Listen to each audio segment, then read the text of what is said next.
Hemos predicado por 10 semanas, esta es la semana número 10, los sermones de los apóstoles en el libro de los Hechos, porque este es nuestro tercer año que como iglesia enfatizamos la cuestión de misiones, y en español la traducción sería mandato global, World Mandate, que tiene que ver con el peregrinar de la iglesia. Decimos en inglés The Journey of the Church, que es el encabezado que está ahí abajito.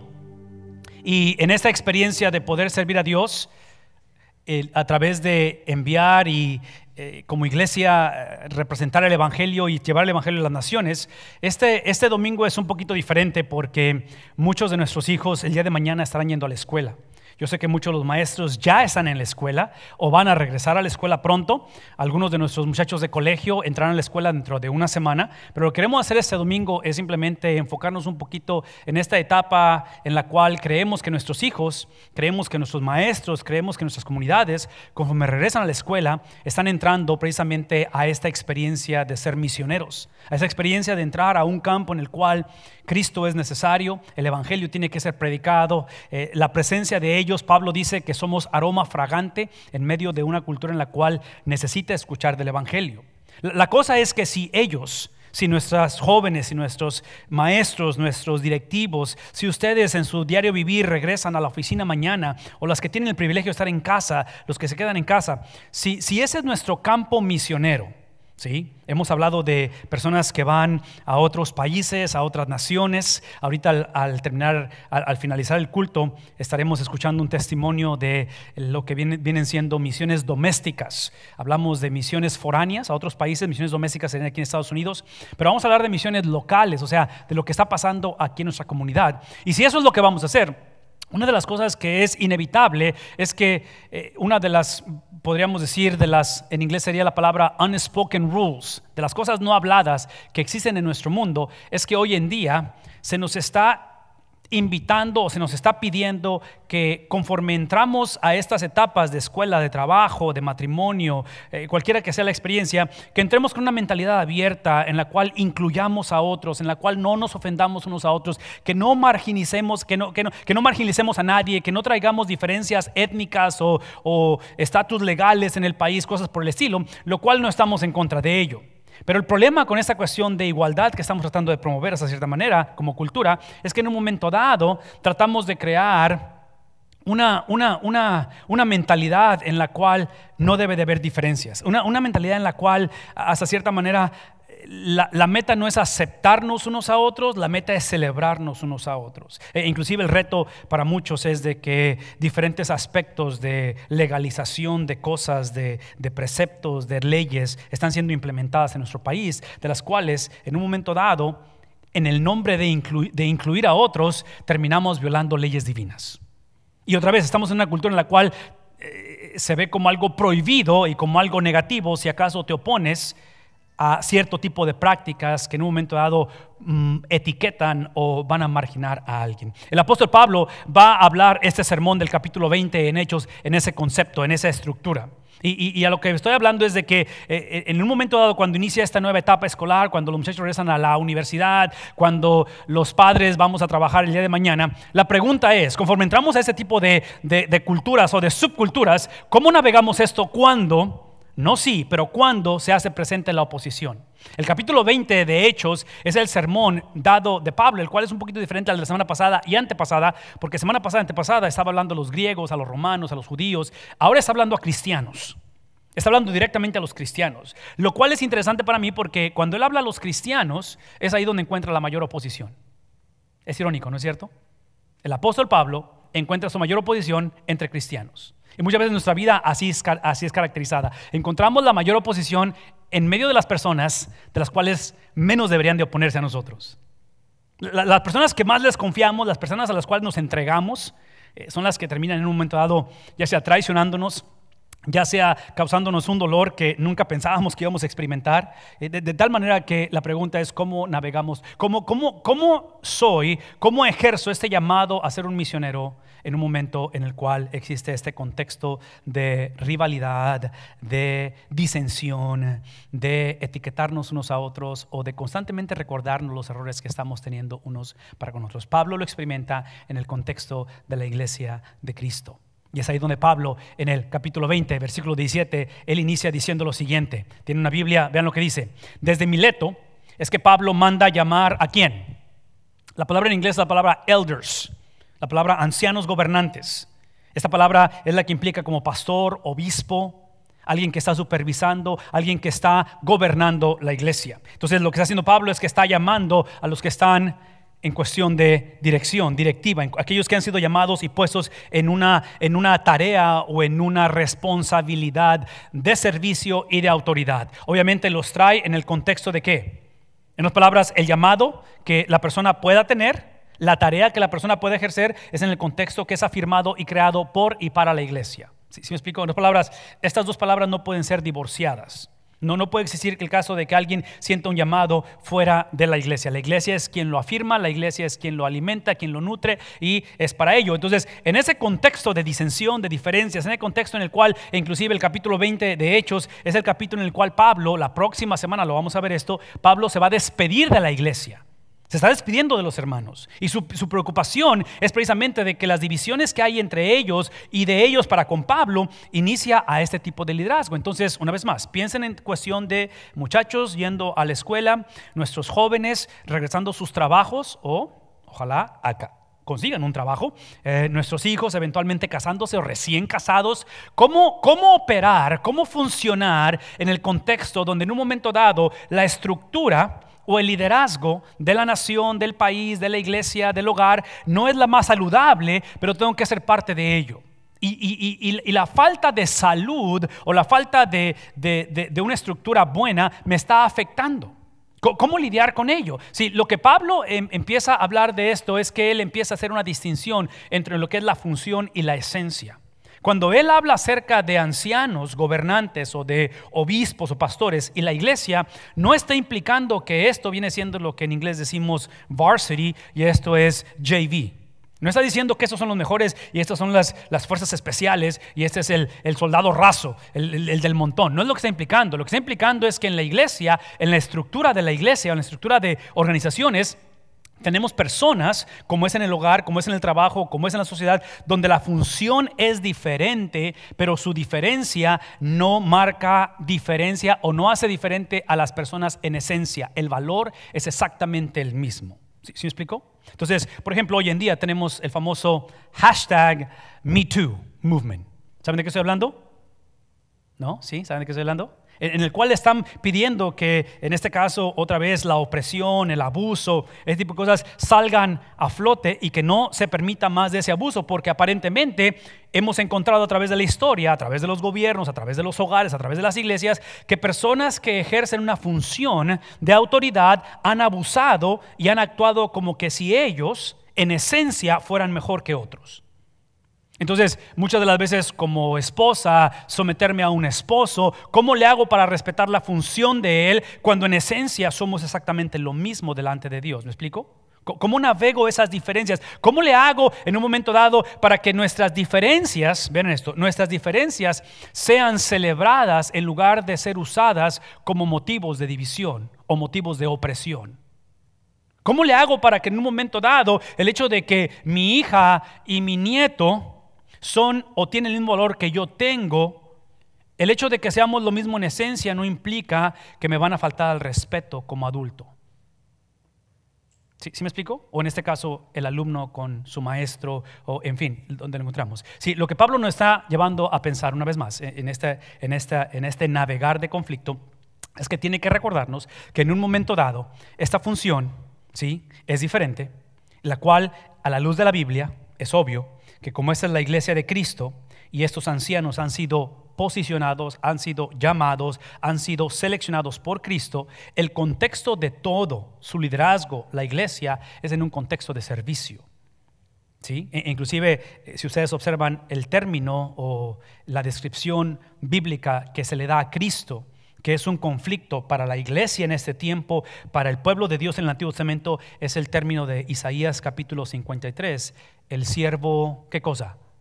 sufriente. Entonces, cuando piensen en términos de líderes, cuando piensen en términos de membresía o de participar, es en el contexto de que escuchen esto, de que la función, lo que hacemos, lo que hago como padre, como madre, como abuela, como trabajador, como ciudadano, la función, lo que hago como estudiante y lo que soy, el producto de la crianza, de las experiencias, de dónde vengo, cómo fui formado, ambas cosas, véanme tantito, ambas cosas son literalmente un vehículo hacia algo más grande.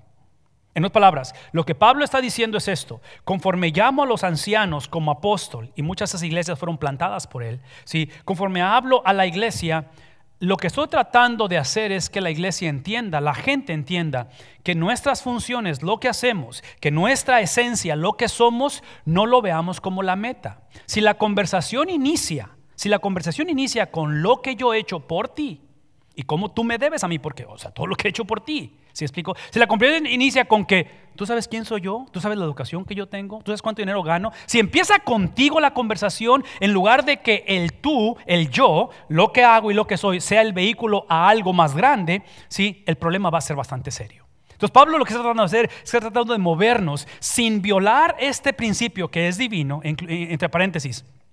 La ilustración más grande de esto es la Trinidad. Porque en la Trinidad, en el Dios Trino, Padre, Hijo y Espíritu Santo, la función de ellos es diferente. Pero la esencia es ¿qué?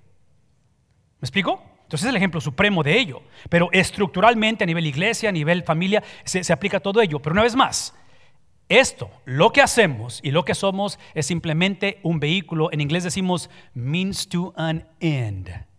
¿Qué es esa meta? Bueno, aquí está la meta.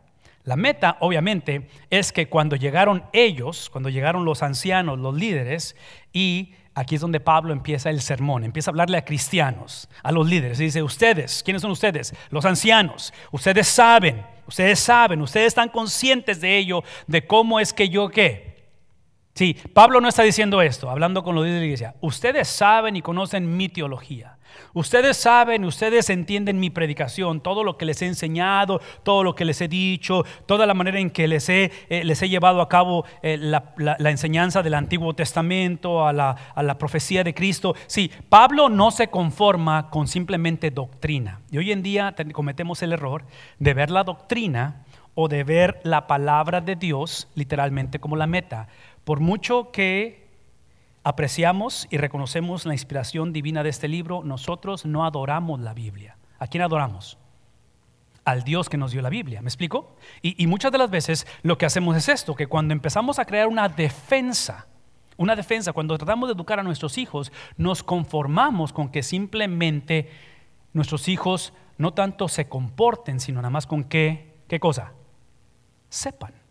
Y pónganse a pensar, porque esta conversación es muy importante en un contexto en el cual está hablando los líderes de las iglesias en Éfeso, que probablemente son iglesias en casas, donde muchos de ellos son gentiles, donde la influencia de ellos es principalmente griega, y el griego tenía la habilidad de dividir creencia con conducta, doctrina con ética. De tal manera que los griegos o estas corrientes, lo vimos la semana pasada cuando hablábamos del Dios no conocido, y de este tipo de sermones que Pablo hace, sí, es el tipo de personas que literalmente iban al templo a adorar, pero su estilo de vida era muy diferente al de Cristo. ¿Sí captamos eso? Entonces, lo que está sucediendo aquí es que Pablo está diciendo: ustedes saben de antemano, ¿sí?, que mi conducta es que fue de tal manera que en todo el tiempo que estuve ¿con quién?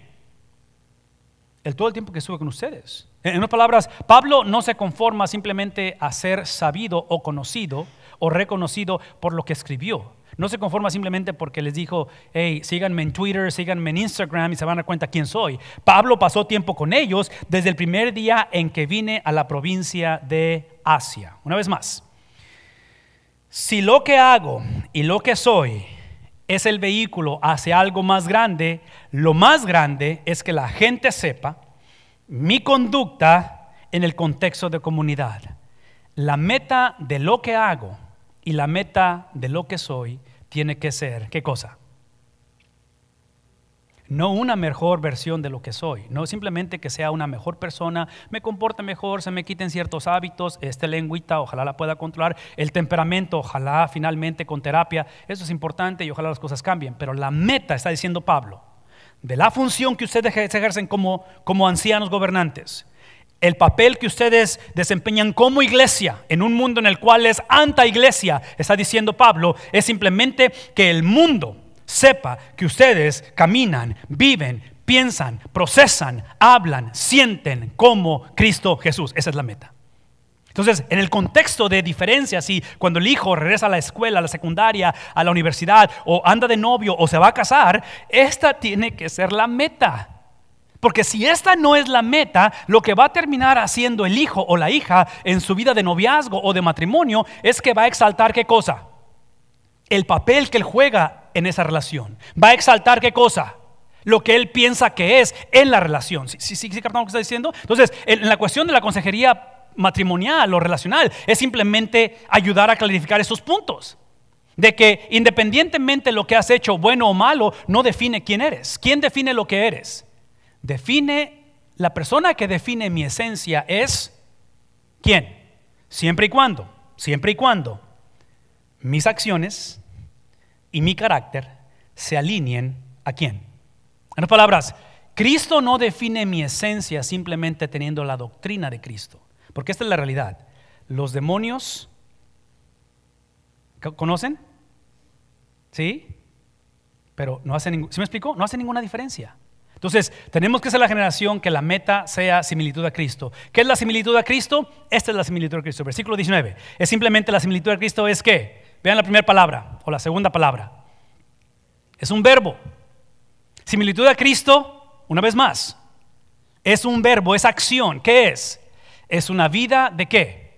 Entonces imagínense una generación de chamacos entrando a la escuela, una generación de maestros entrando al aula, una generación de empresarios, una generación de amas de casas, que lo que nos identifique sea una vida ¿de qué? ¿Se pueden imaginar eso? ¿Se pueden imaginar una congregación en la cual la iglesia, su distintivo principal no es tanto las doctrinas que creemos y lo profundo de nuestra teología? Todo es importante. Pero se pueden imaginar un grupo de hombres y mujeres que independientemente si tenemos una función o tenemos otra función, ¿sí? El distintivo principal es ¿qué cosa? Es una vida de servicio. Una vida de servicio en la cual principalmente no es a la iglesia, no es a los ancianos. En otras palabras, mi vida de servicio está basada en que mi conducta a través, como leímos, mi conducta a través del tiempo fue la conducta que les mostré. No solamente les dije, les mostré que él está, en inglés decimos, él está en management, yo estoy en sales. Él es el patrón, yo soy el vendedor de la empresa. ¿Sí me explico? Él está diciendo, esa vida de servicio la hice con toda, ¿qué cosa? En caso de que no saben qué es una vida de servicio. En otras palabras, lo que está describiendo él es que ustedes, hablándole a los ancianos, ustedes no solamente se confundieron en función y esencia, las confundieron, que es lo que tenemos hoy en día. La cultura hoy en día está completamente confundida en función y esencia. El movimiento feminista no es otra cosa más que simplemente eso, de que a mí no va a decir nada que okay. Entonces, el punto aquí es esto.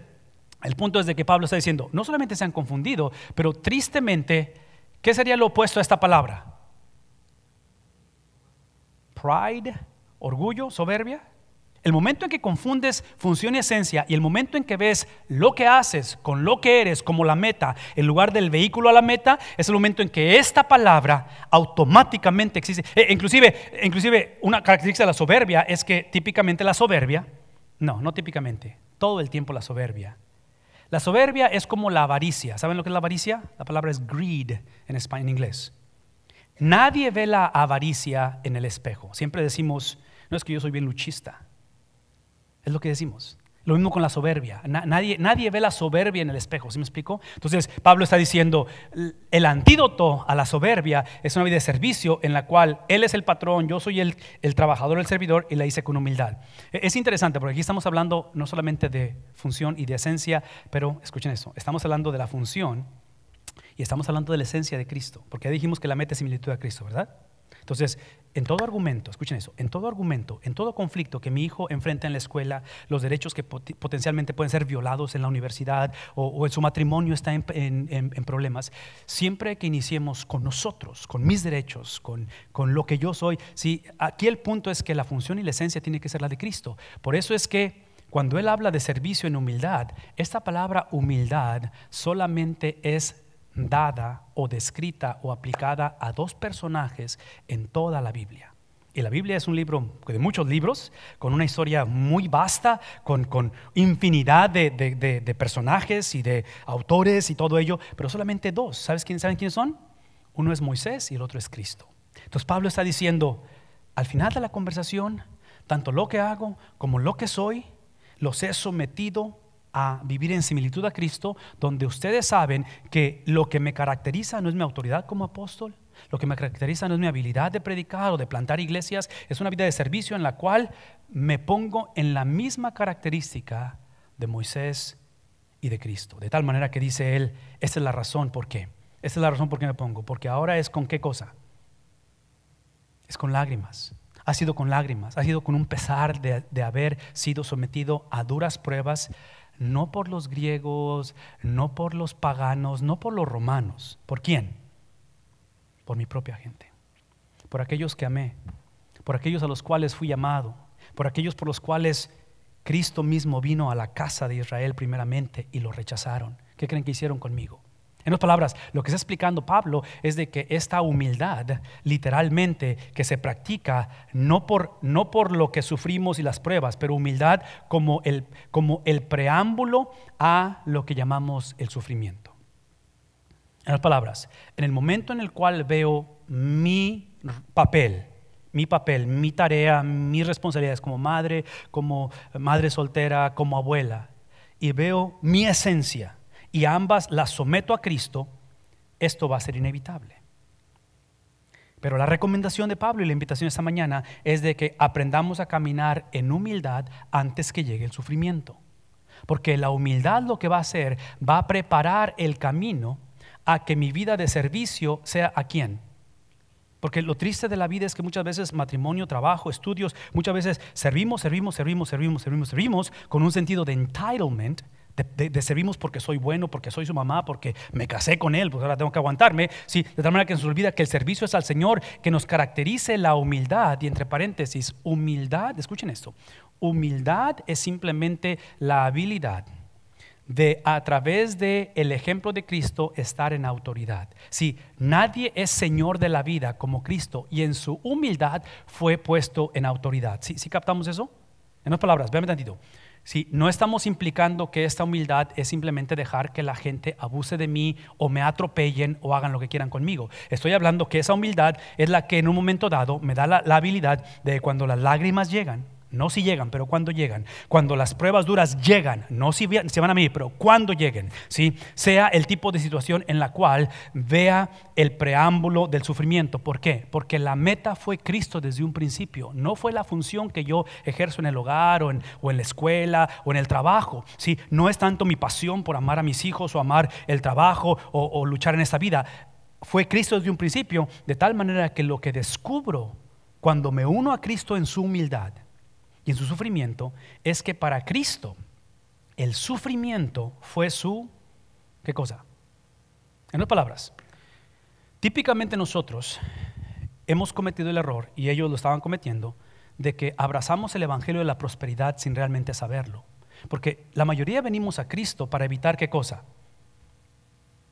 Y no estoy pidiendo que sufran y no los deseo que sufran, pero escuchen lo que estoy diciendo, ¿sí? La mayoría pensamos que el sufrimiento de Cristo es el producto de Satanás, es el producto de la atracción de Judas, es el producto del abuso o el bullying de los romanos, es el producto, ¿sí me explico? Escuchen esto, el sufrimiento de Cristo fue el plan del Padre antes de la fundación del mundo. Antes de que el mundo fuera creado, el Padre y el Hijo tuvieron una conversación en la cual literalmente el Padre entregó al Hijo los que iban a ser salvos. Y el precio de esa salvación incluía ¿qué cosa? No porque el Padre quiera que el Hijo sufra, pero porque el Padre es santo y su santidad demanda ¿qué cosa? Demanda justicia. ¿Me explico? Entonces, para que el Padre, expliqué esto hace unas semanas, el Padre sea satisfecho en su justicia, Él tenía que ejercer su justicia, su ira. Pero lo hermoso del Evangelio es que el Dios que demanda la justicia ha provisto ¿qué cosa? El justificador. Entonces es por eso que Cristo se convierte en la meta. No es lo que yo hago ni es lo que yo soy, no es la función ni la esencia, es Cristo. Y es por eso que ahora, cuando Cristo es la meta en mi vida, el sufrimiento en mi vida es mi, ¿qué cosa? Es mi vocación. Entonces yo no soy el producto de lo que mi esposa hace, no soy el producto de la niñez que tuve, no soy el producto de lo difícil que está el mundo hoy en día, no soy el producto del diagnóstico del doctor. Yo soy el producto de ¿quién? ¿Quién es mi Señor? ¿Quién es aquel que reina, que gobierna mi vida? Es aquel que me ha llamado, y el llamado de Cristo en mi vida es a sufrir. ¿Qué implica ello? Qué bueno que me preguntaron, porque para allá iba. Dice, ustedes que tratan, que están confundidos en este principio, es que saben que yo no he, ¿qué cosa? Sí, la palabra en inglés es hesitate. Yo no me detuve, yo no le pensé, no tuve. En otras palabras, entre más descubrí que el sufrimiento era mi vocación, entre más veo el rechazo de ustedes, hablándole a los líderes de la iglesia, entre más veo la confusión de ustedes y veo la negligencia de ustedes, entre más veo la cosa que no va en buen camino, y entre más veo que estoy por salir, porque se va a despedir, estoy por salir para ser ejecutado, si más existe en mí la firmeza. Si por eso estaba diciendo hace un momento que el ser humilde no significa que soy un títere de los demás.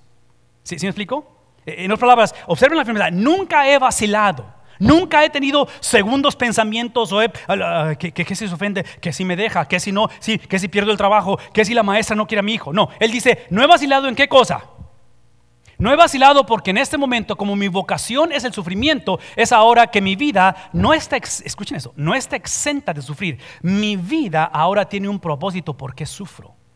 Y si somos honestos, el problema con el sufrimiento de nuestras vidas, en su gran mayoría, y aquí estoy generalizando, estoy siendo un poquito prejuicioso, del 80, yo diría que hasta casi un 90%, del 90% del sufrimiento de la iglesia de Cristo, del cristiano, de los hogares, es lo que en inglés llamamos self-inflicted. No es sufrimiento que honra a Dios. ¿Sí captamos eso? Es por eso que convenencieramente agarramos Romanos 8:28 y ¿qué decimos? A los que aman a Dios, ¿qué dice? Todas las cosas les ayudan a bien. Convenencieramente, cuando se nos olvida el 29, que el 29 dice que aquellos que conforme a su imagen fueron llamados. En otras palabras, el sufrimiento siempre es para moldearnos a la imagen de Cristo, en lugar de simplemente terquedad. En este caso encontramos aquí abuso de autoridad o cualquiera que sea la negligencia. El punto aquí es que Él va a predicarles porque Él no ha vacilado y les ha predicado ¿qué cosa? Les ha predicado de tal manera que Él, aún en medio de conflicto, Él busca que su predicación sea de provecho y que sea algo en lo cual les he enseñado públicamente y en las casas. El punto de Pablo es este: entre más descubro mi vocación, que es el sufrimiento, más pasión tengo por ¿qué cosa? No por evitar el sufrimiento. En otras palabras, imagínense el año escolar y nuestros hijos atravesando conflicto. Imagínense que alguien le quiebre el corazón a la muchacha porque se enamoró de alguien y el chavo le salió con que, ¿sí me explico? Imagínense a sus nietos atravesando problemas matrimoniales. Entre más descubrimos el corazón y la pasión, la vocación de Cristo, la meta es que en medio del sufrimiento, lo que sea exaltado, recordado, retomado, reconsiderado, reexperimentado es el evangelio. No es tanto el ausentarnos o el evitar el sufrimiento, lo cual no estoy en contra de ello, pero observen esto: el evangelio es simplemente darle la bienvenida a una persona. El evangelio es simplemente tomar el estilo de vida de esa persona como mi estilo de vida. El evangelio es que eventualmente va a requerir que defienda el estilo de vida de esa persona y la persona a la que le dé la bienvenida, y eventualmente tengo que dar ¿qué cosa? Una explicación por qué le di la bienvenida, por qué me comporto como me comporto y por qué ahora no vacilo, por qué ahora predico y por qué ahora bendigo a aquellos que me atacan. El apóstol Pablo concluye su conversación de esta manera, diciendo lo siguiente. No solamente, el versículo 21, y aquí es donde me gustaría que esto, si acaso estaban en Facebook o en Twitter, pónganlo neto por ahí y véanme tanto, porque esto es extremadamente importante. Nuestros hijos están por empezar un año escolar. Nuestros jóvenes, universidad, trabajos, diferentes cosas. Mi temor, este es mi temor, esta es la cosa que constantemente en mi mente está procesando y procesando. Observen el pasaje. Él habla a quién, y él habla a quién, En otras palabras, es hasta el versículo 21 que Pablo va a entrar en la pluralidad, en la diversidad, en la cuestión de que tenemos muchas idiosincrasias, tenemos muchas creencias, tenemos muchas perspectivas, y yo no entiendo a mis hijos, mis nietos son un poquito diferentes, ni siquiera el idioma quieren hablar conmigo, bla, bla, bla. Okay, yo lo entiendo eso, pero veme tanto. Es hasta el versículo 21 que el apóstol Pablo va a hablar acerca de qué hacer con la audiencia, qué hacer con el novio que a lo mejor mi hija quiere tener y no es cristiano. ¿Qué acerca del trabajo donde mi hijo está involucrado en cuestiones probablemente que están medias cuestionables o no éticas, pero como quiera quiere ese trabajo? ¿Sí me explico? ¿Qué hacer con este tipo de circunstancias? Pablo dice, es aquí que los judíos y a los griegos, independientemente quién eres, dónde estás, dónde has estado, qué sabes, qué no sabes, qué experiencia tienes, dice Pablo, es que ahora él los ha retado, los ha instado, los ha llamado a ¿qué cosa? En otras palabras, cuando Pablo habla de la diversidad, de la pluralidad, cuando Pablo habla acerca de este mosaico de mentalidades y culturas, Pablo confronta ese tipo de cosas. Si el muchacho es muchacho o se cree muchacha o lo que sea, independientemente, es lo que hace. La solución es ¿qué cosa? La solución es la conversión. La solución no es simplemente que griegos y judíos se lleven bien. La solución es simplemente que los griegos se hagan más judíos, los judíos más griegos. ¿Sí me explico? La solución no es simplemente de que simplemente nos abracemos unos a otros y dejemos de marginarnos. Sí, todo es importante y ojalá nos tratemos bien, pero observen que el problema no es entre nosotros. El problema no es de lo que ella hizo o él hizo o cómo fui criado. El problema literalmente es con Dios. Somos enemigos de Dios. El problema es el corazón del hombre que literalmente está separado del corazón de Dios. ¿Sí captamos eso? El problema en la vida del ser humano es un problema donde literalmente hemos cometido una falta cósmica, donde literalmente traicionamos al Dios de la Biblia. Ese es el problema. El problema, dice el apóstol Pablo, es que necesitan convertirse a Dios, no al judaísmo, no a la cultura griega. Y eso de convertirse significa que necesitan ¿qué cosa? ¿Qué necesitan hacer? Porque el problema es que no creen. En otras palabras, ustedes creen, pero ustedes creen que su función y su esencia, lo que ustedes hacen, lo que ustedes son sus propios dioses. Ustedes adoran y veneran su pasado, sus errores, sus triunfos. Ustedes adoran sus sueños y futuros. Es tiempo de venerar, de adorar, de centrarse en la persona de Dios, de tal manera que ahora lo que creemos es que creemos en ¿quién? Creemos en el que ustedes mismos crucificaron. Creemos en el que ustedes mismos atestiguaron resucitó de entre los muertos. Creemos en aquel que literalmente le pertenece la palabra que ustedes por muchas generaciones le han dado a Augusto César. Y es la palabra Señor, la palabra que solamente le pertenece a Él. ¿Qué significa hacer eso? Porque esta mañana te voy a invitar a que lo hagas. Si tú nunca has convertido y sigues siendo intimidado por la diversidad, porque no entiendes a tu esposa o no te entiendes a ti mismo y estás teniendo situaciones emocionales en ti, si estás en un contexto donde tienes temores de hacia dónde va el futuro, tu trabajo, tu salud, y la invitación es que te conviertas y que creas en el Señor Jesucristo, déjame explicar qué significa ello. Y conforme leen esto, quiero que lo consideren de una manera de oración, de una manera de convicción. El convertirnos y el creer significa que mi arrepentimiento no puede ser simplemente inicial, tiene que ser continuo. Tiene que ser ¿qué cosa? El arrepentimiento en la vida de los seguidores de Cristo es un hábito. No es un evento cuando tuve 12 años, 7 años y acepté a Cristo y pasé por la pila bautismal. Qué bueno que lo hiciste, pero tiene que ser continuo. ¿Por qué? Porque Pablo lo está ejerciendo. Pablo está lidiando con sus opresores, con los que le oponen. ¿Y cómo los trata Pablo? Pablo los trata de tal manera que les da a ellos lo que él practica todo el tiempo. ¿Sí captan lo que está sucediendo aquí? Personas que batallan para aceptar el arrepentimiento de alguien más es porque ellos no practican el arrepentimiento propio. Es porque ellos literalmente están basados en algo que no sean cristianos, es simplemente que el arrepentimiento es un evento del pasado, no una experiencia cotidiana. En cuestión de la fe, también tiene que ser inicial y tiene que ser continua. Es la fe que se traduce no como una creencia, no como un sentimiento, no como un principio o como un valor cultural o en este caso religioso. es algo que se traduce como el capítulo 20 del libro de los Hechos. Pablo la próxima semana nos va a decir que está por ser literalmente depositado. Y Pablo de aquí sale para ser ejecutado. ¿Y cómo es recordado Pablo? Aparte de ser un gran teólogo, un gran apóstol de Dios, el hombre que se le consideró como ¿qué? Fiel hasta la... ¿Se pueden imaginar hogares donde la característica no sea un matrimonio perfecto, pero un matrimonio de fidelidad? ¿Se puede imaginar una cultura en la cual literalmente lo que estamos experimentando y lo que sabemos de Dios es algo que nos lleva el resto de nuestras vidas? En lugar de todo este tipo de alteraciones, sí, la fe tiene que ser una experiencia de fidelidad. Entre paréntesis, véame tantito. Es obvio que no estoy hablando de tu fidelidad ni de mi fidelidad. Estoy hablando de la fidelidad de ¿quién? Él es fiel, ¿no es cierto? Entonces tu salvación, mi salvación está basada en que Él, sí, tu salvación no puede depender en que tú seas fiel, porque tú y yo sabemos que ni tú eres fiel ni yo soy fiel. Mi tendencia es sacar la charola, sacar el resumen de lo que he hecho y de lo que soy cuando yo tengo problemas, ¿no es cierto?